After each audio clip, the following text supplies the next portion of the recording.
get absorbed in, and you are Sonic.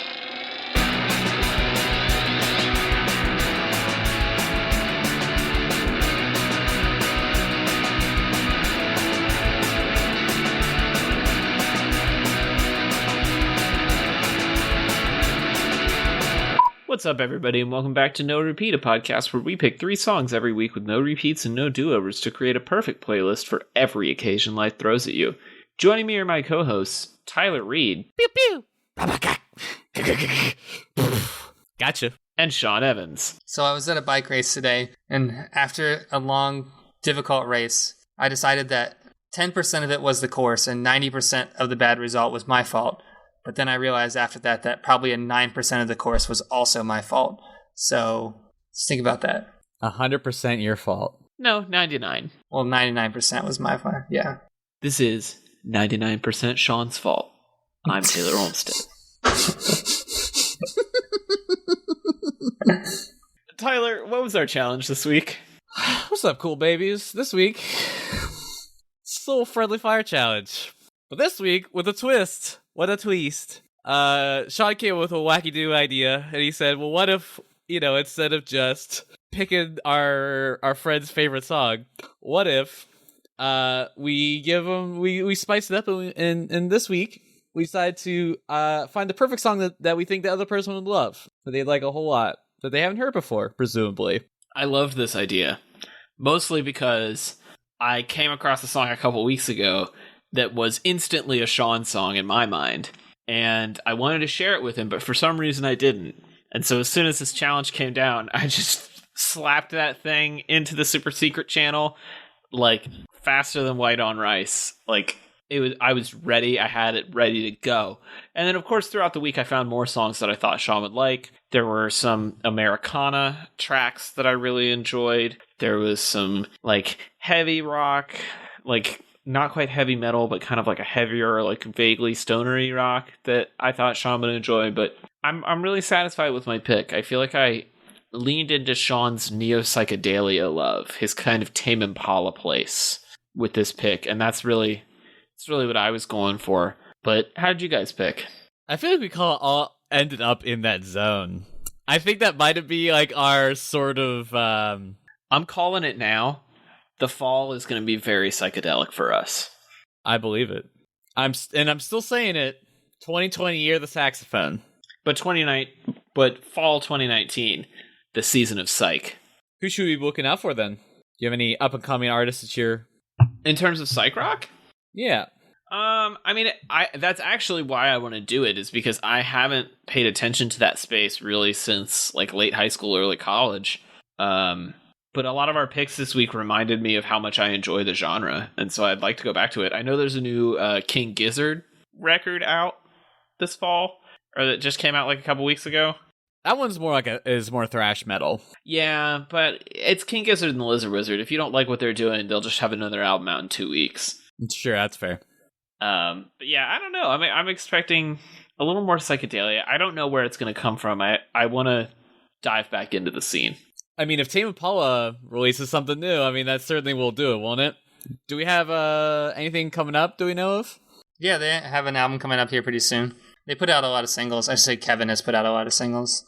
Yes, we make that seem like it's a multi-person project. Just the one. There's also a new Danny Brown record, which is kind of psychedelically flavored, which I realize that's hip-hop, but he's doing some kind of weird stuff on that's vaguely psyche. So now that you've brought it up... And Angel Olsen's got a new record coming out, All Mirrors, this fall. That's like somewhere between Americana and psych, which would be pretty interesting.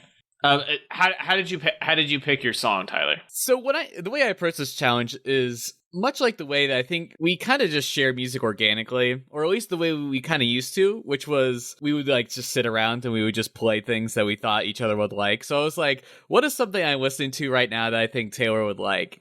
And unfortunately, I am a compulsive sharer anyway, so I feel like everyone kind of already knows what I'm listening to and all the things that he would probably be into. So it was a very difficult challenge in that sense, but I was like, okay, I can't guarantee what Taylor has or hasn't heard, and I'm not just gonna pick like something that's just like, I'm not gonna do the research to find something brand new for him. I'm gonna be like, what is a band that's locally? And I was like, I want a local band that I feel like is gonna do something for him that I feel like I would show him if we lived in the same space.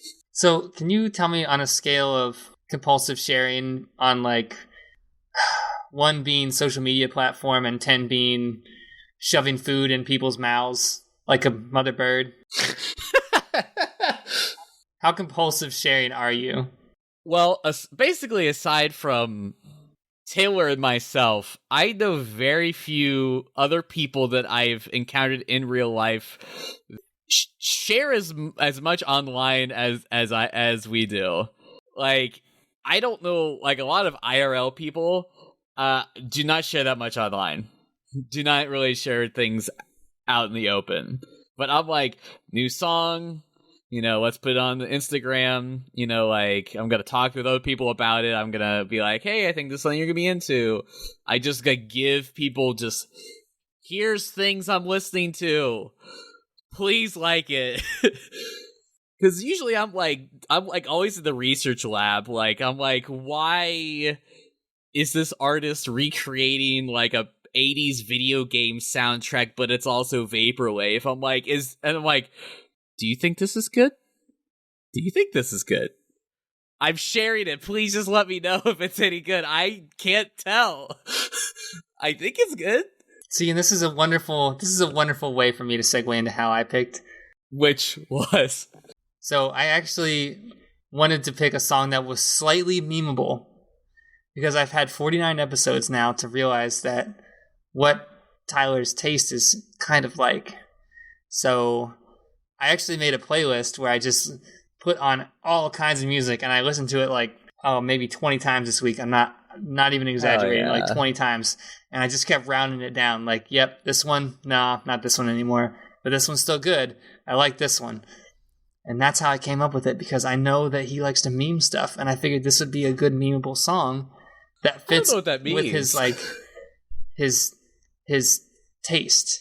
What do you mean by memeable? Wait, I mean, like, okay, so like you could say that Equip was kind of like memeable because it's like a joke. But aside from that, I don't remember what I would also consider. It's the repetition. I think that's what it is. It's that we've talked about this before on here, but sometimes you just latch onto a song and just repeat it and repeat it and repeat it and repeat it. And I think that's a good metric to use when picking a song for you, is like, does this song hold up to more than, say, 4 listens? Mm-hmm. Okay. Like, could you listen to this for a week straight? Just this one song. I like that. I don't feel like that's a bad trait to have. I'm kind of into that. No, I don't. It's not a bad trait. What I'm saying is, like, when I was picking out stuff for you, the end song that I picked was because it was more memeable than the other songs. I guess the verbiage of memeability is so tainted at this point that it's you can't detach it from like the core intent of what the word was to what it is now. So okay, so based on the classical definition, I understand. Okay, that makes sense to me. Well, I think we should just start there. Let's start with Sean's pick for Tyler. Sean, what do you have for us? Okay, so this week I chose "You've Been Spiked" by Chris Josh.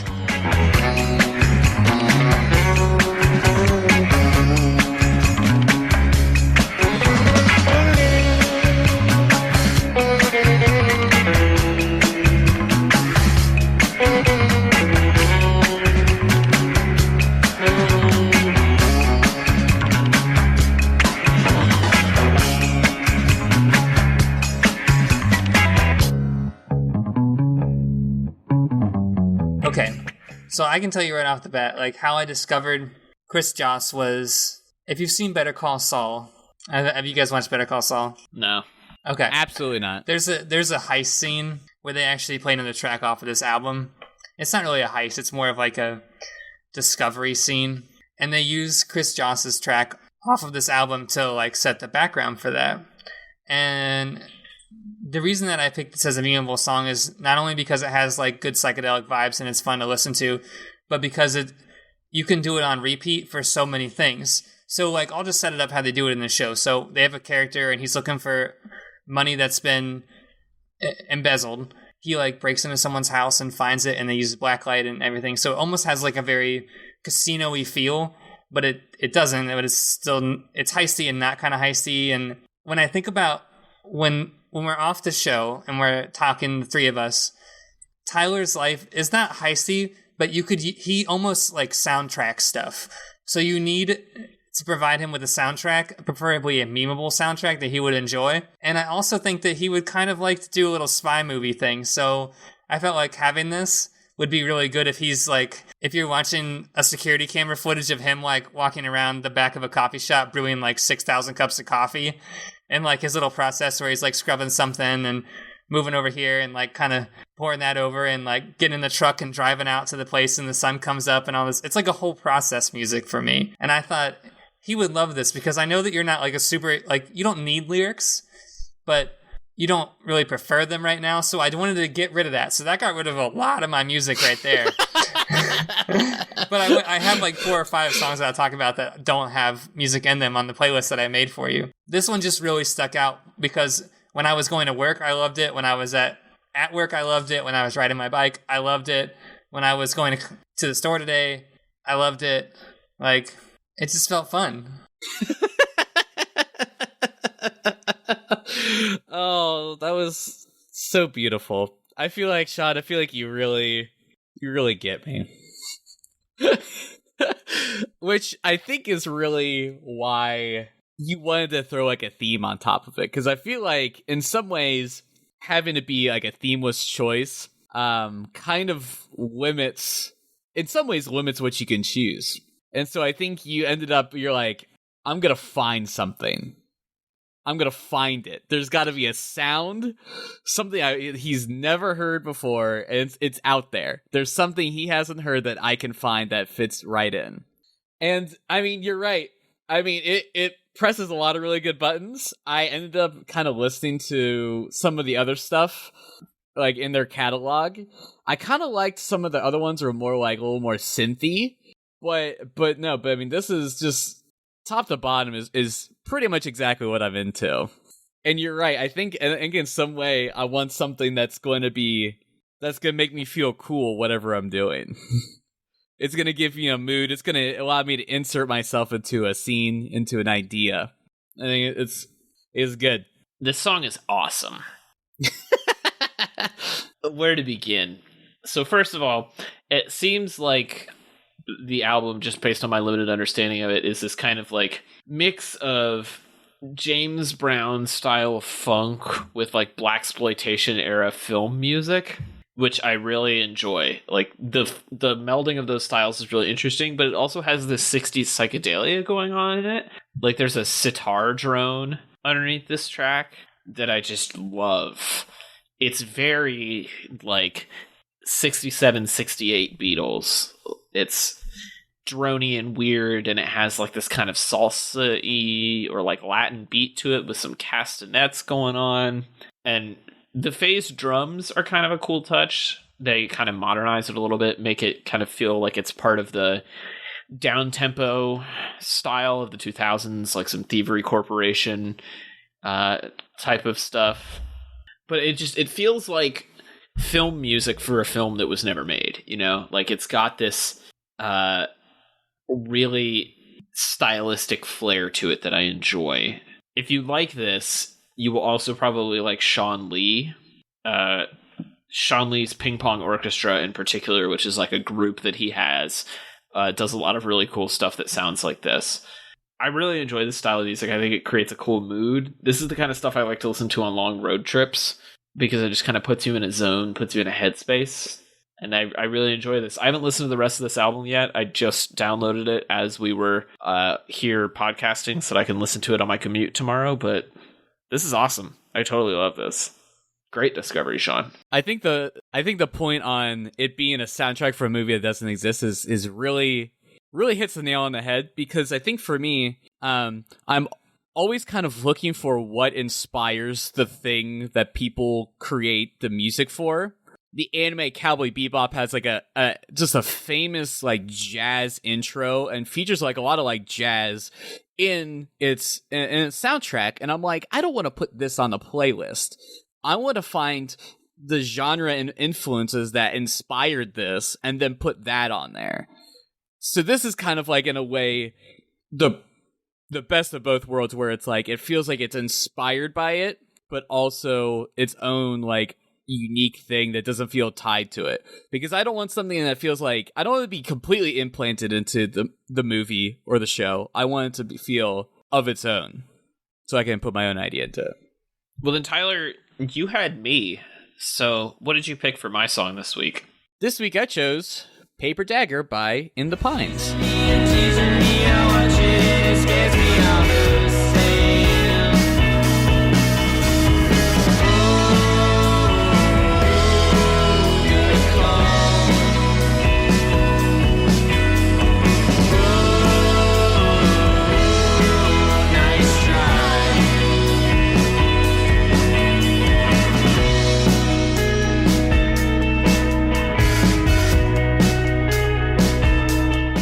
Like I kind of had mentioned before, I think when I was thinking of a song for Taylor, I, as a base level, said I wanted to find something local that I was really excited about, because I think for me, I think Taylor and I in some ways have kind of had the more of a feedback loop on each other than Sean and I, because I feel like Sean is like, here's the things that I like, and I'm like, yes, I will consume these.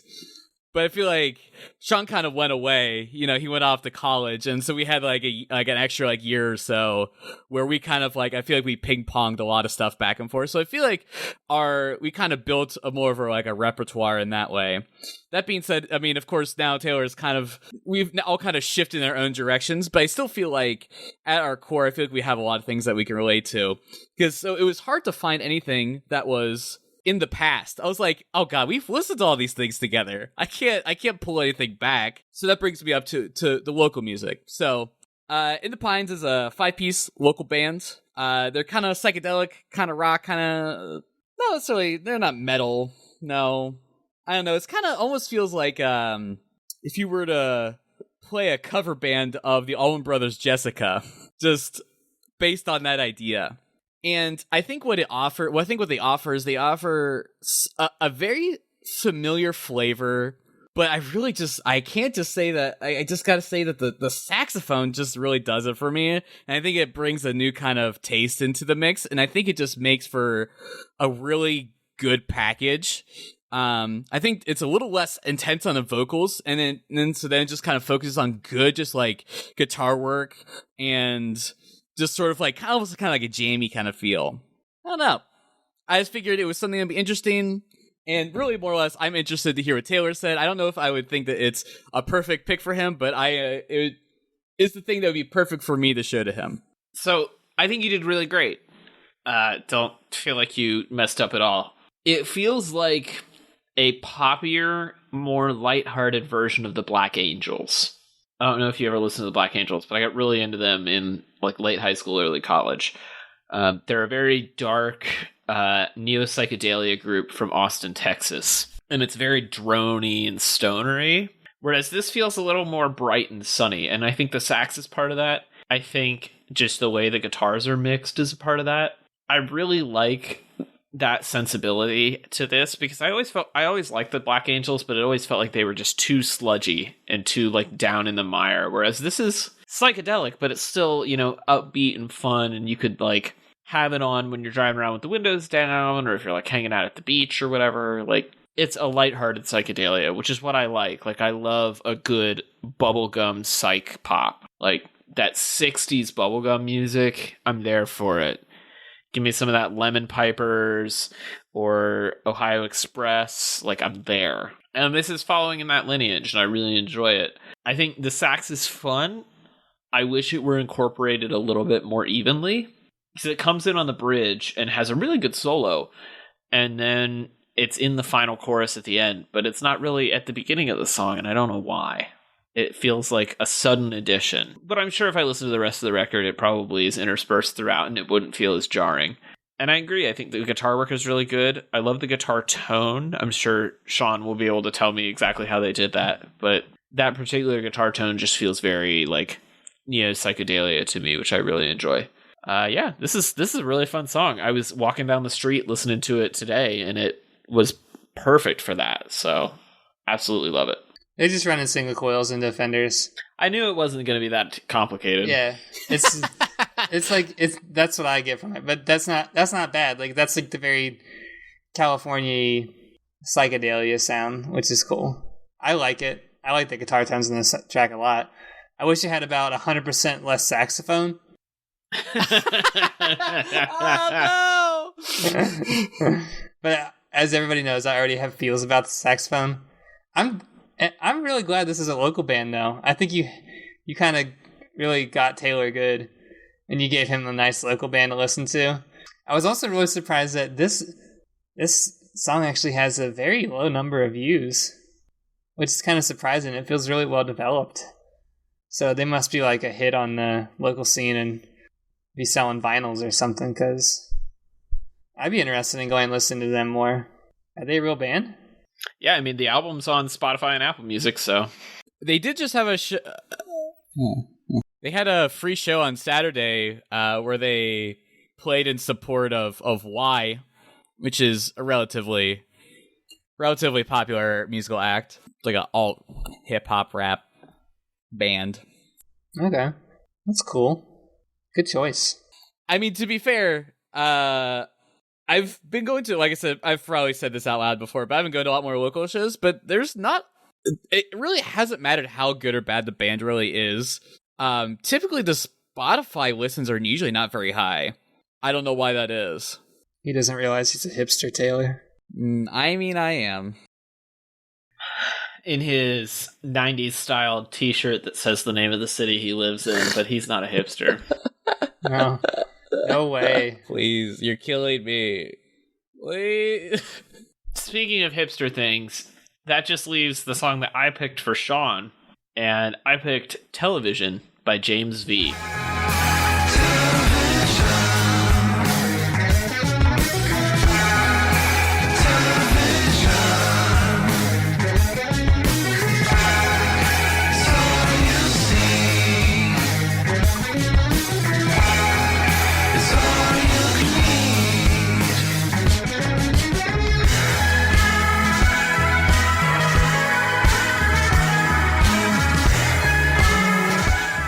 Go ahead and tell me why you picked this, because I have opinions.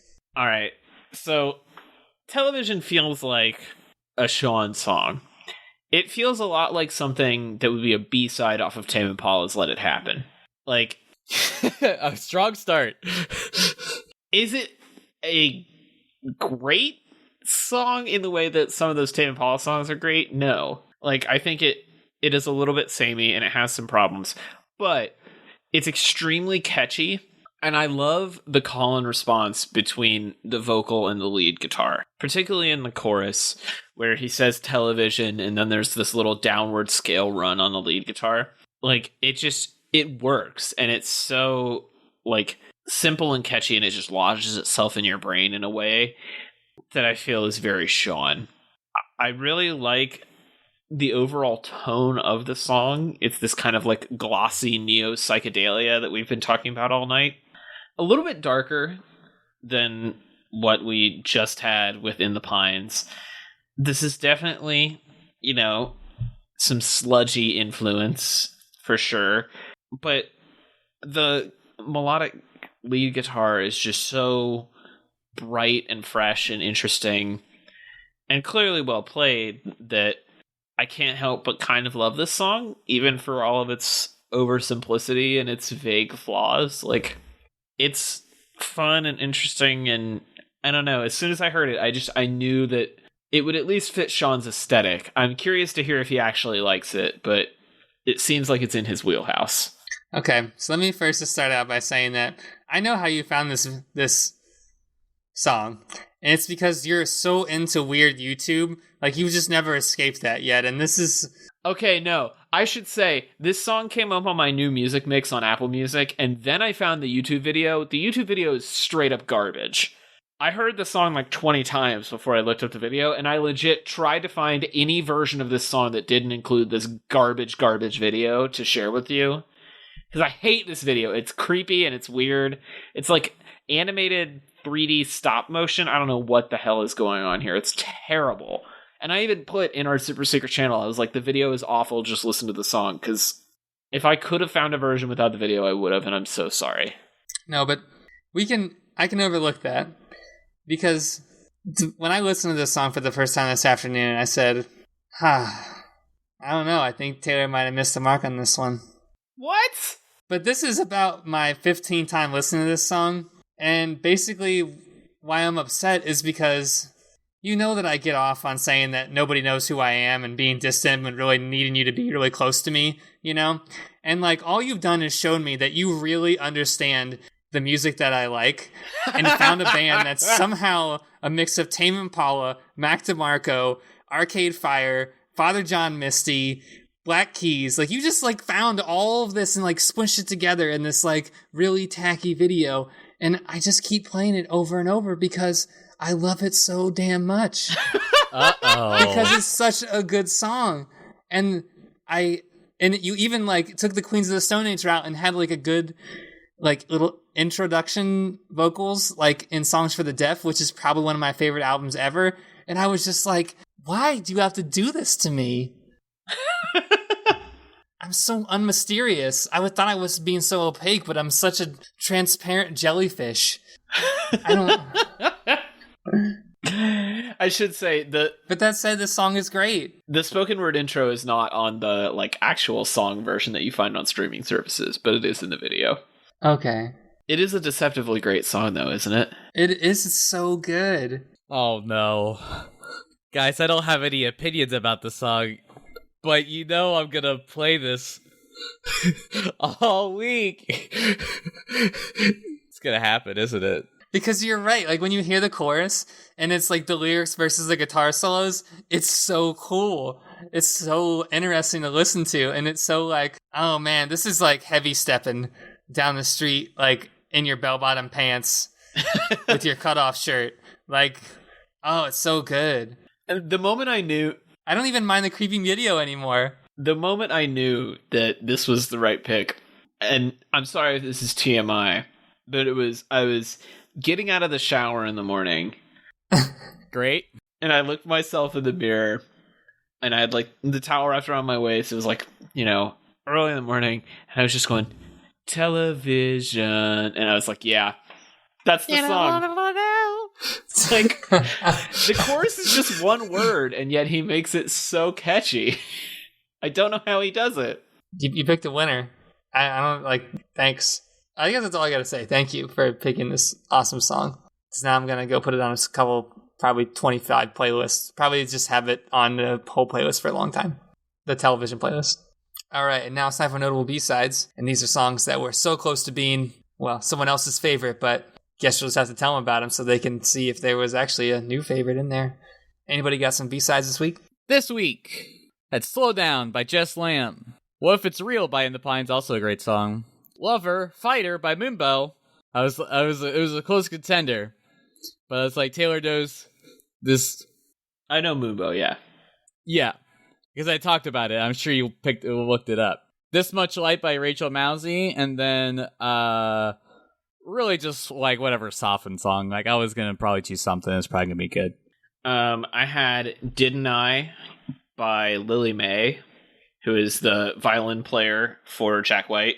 Her new solo record just came out, and it's some really solid Americana that I'm sure Sean will love. And then I couldn't decide if this is a Sean song or not, but the new Open Mike Eagle track, Whiskey and Push-Ups, where the chorus is about how the government's watched him and people have tapped his phone and he drinks whiskey and does push-ups.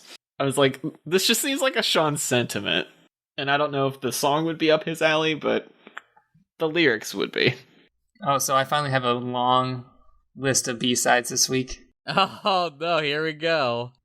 I'm just gonna send you this playlist on Spotify, Tyler, just so you can have it. Hell yeah. 'Cause I feel like I tried to make you like a good afternoon of music. So Thank you for letting me have a good afternoon. I really appreciate that. and I tried to get a lot of stuff, like a lot of diverse stuff, because I wanted to give you a shot. So like I started with some Tears for Fears, so I got Head Over Heels on here because you gotta have some Tears for Fears.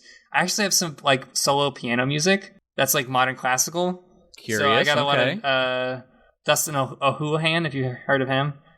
It's pretty good. I got some Craig Armstrong, kind of in that same vein. I put some singer-songwriter on there with Father John Misty, Just Dumb Enough to Try, because I know that you're kind of a big heart like that. You know, you like to be in love, and that's sweet. I think I haven't listened to a lot of Father John Misty, so that was probably not a bad way to go. I think in a similar vein to James V, I have this band that I really love now called Said the Whale, and the song's called Un-American. I've heard of them. It's really cool. It kind of reminds me of you. I have About Her by Gender Roles. I have this interesting song called Pyongyang Freedom Fighter. It's by this band called Hanin Barna. You got to listen to it. It's really interesting. It's like punk rocky. I'm ready. I also have I put Boyfriend by Ariana Grande on there because it's a good song. I did a folk version cover of Let It Happen because I remember when you picked that song for me as my Tame Impala song. I thought, oh, let's do a folky cover one because he works at a coffee shop. People love that stuff there. That's correct. I think the other two that I picked, I don't know why, but Rammstein's new single is pretty good. Hell yeah. It's weird, but it's pretty, like, it's just has everything that metal stadium rock needs to have. And then the last one I picked is like an oldie and goodie personal favorite. I don't know if you liked them that much, but I figured I'd give it a shot. Goon Squad by the Deftones off of Koino Yoken, which is their Love album, and you got to check it out. I think that you'd really like it. I feel like I checked out one Deftones album one time a very long time ago. I was like, this is not what I'm really in the mood for right now. I think I did know what I was getting myself into because it was a library rental, so I had no compulsion to follow through with that since it was free. Well, Tyler, if people want more recommendations of local Cincinnati bands, where can they get those from you? Hey, everybody, you can find my design illustration work at rootpets.club, and you can always find me on the socials as Rootpets Club on Instagram and Twitter. And Sean, if people want more weirdo film music, where can they find that with you? Well, I mean, they'd really want to reach out to you probably. So you can check me out on Instagram at Sean_Adore. And if you want to check out some neo psychedelia with me, you can find me on the socials at TC Olmstead. And all of the songs we picked on this week's show and every show are on the official No Repeat podcast playlist on Spotify and Apple Music. Thanks for listening, and we'll be back next week with 3 more songs on another episode of No Repeat.